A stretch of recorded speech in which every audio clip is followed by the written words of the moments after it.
Uy! Meron tayong bagong product from Funfox, and this is the Vino na projector.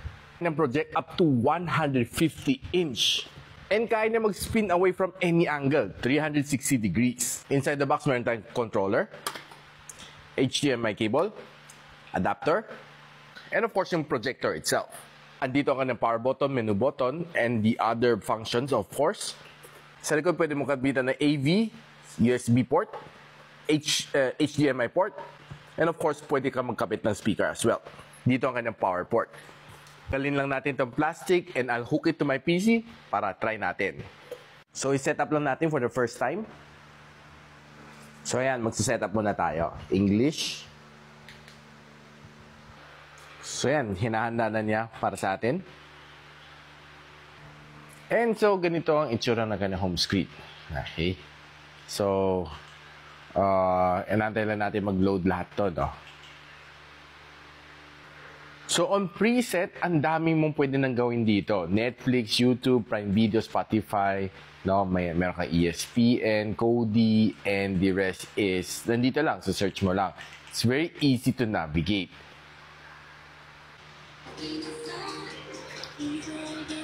Ay, malinaw siya.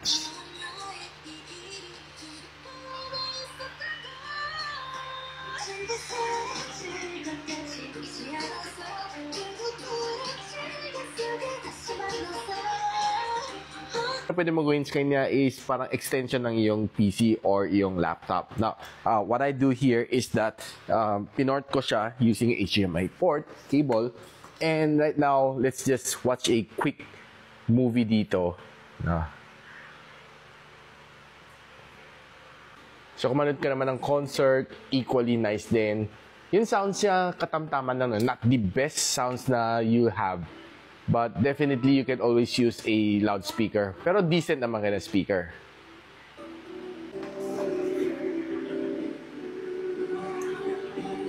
So yun guys, nakita nyo na yung capability na kayang gawin nito ni Funfox na Vino na projector. Very portable. Sobrang na lightweight guys. So walang ka-effort bit-bitin to sa loob na yung backpack if you travel. And definitely you're going to enjoy kasi this is probably one of the total entertainment package that can give you a really nice na movie night together with your family. And if you want a good entertainment package like this one, guys, click nyo na yung yellow basket.